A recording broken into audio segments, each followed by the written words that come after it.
To all, it is another steamy day in Texas, but we're out here grinding, man. We got to get it in.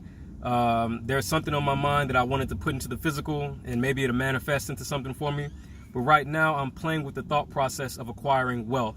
And if you come from a place where I come from, where the knowledge of wealth was not like an inheritance or it wasn't instilled in you at a very early age, then you're having to learn from basically Hard Knock University. And that's where we are right now. So what I've learned and what I'm implementing, and maybe to help you, when it comes to acquiring wealth, first you have to know what wealth is. And in my opinion, having wealth is being at optimal physical health, mental health, spiritual health, and financial health. When you have those things, you have wealth. This is my personal opinion. It doesn't have to apply to you. But something else I now ask myself when it comes to acquiring wealth is, where am I? And what I mean when I say that, I'm going to approach it from a very esoteric view, meaning where am I in the sense of what realm of reality do I dwell in? What goes on here? And what I'm understanding is that this realm of reality is dominated by four energies. One of those energies, and the most dominant energy, is physical. Then there's mental, emotional, and spiritual. Learning how to play with these energies has opened up my mind in a way where I have a better footing when it comes to acquiring wealth. So what I'm learning how to do right now is I'm learning how to fall in love with the feeling of being tired, with the feeling of grinding.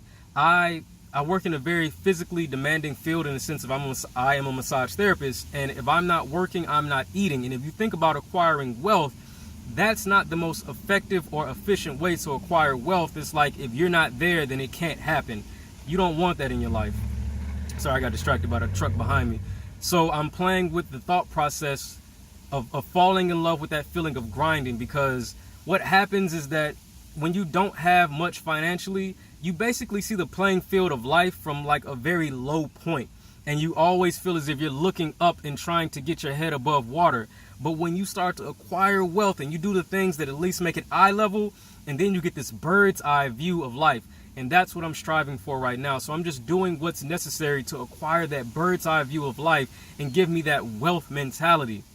That mentality of they're able to see like the board from the sky, and they're like, oh, okay, I can see that's about to happen, so let me go ahead and move my pieces around. And it's like they don't get affected by certain things because they have that view of life. So if you come from where I come from, and you have to work, like physically work for your monetary gain, in the beginning, learn how to fall in love with that feeling of being tired. What that's going to do is trick your brain and your body to loving that, and it's like an addiction. It's like a high.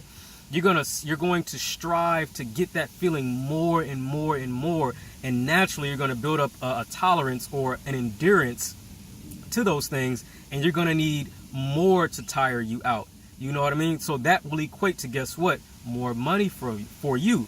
And the more money you have, you're going to now be able to make decisions and make moves that you couldn't make before. And things will begin to change and move in your life, and you'll see how you grow in a very amazing way. Also, another thing that I'm applying is these three main, I want to say, like, thinking thoughts. I don't know. But it's read, watch, and attend. Read many books. Read as many books as you can about financial wealth, about gaining, money, credit. Watch as many videos of the same, and attend seminars. Attend and listen to these people who have wealth. Just listen to what they're saying. You don't have to believe in it. You don't have to follow it. Just listen to it. And we're going to continue to grow. Like I said, we're coming, if you're listening to this and you understand what I understand, then we're coming from a different approach to wealth. And we might be coming from the approach of wealth where a majority of us do come from. But we're going to continue to learn. We're going to continue to grow. And we're going to find our abundance in this place. I promise.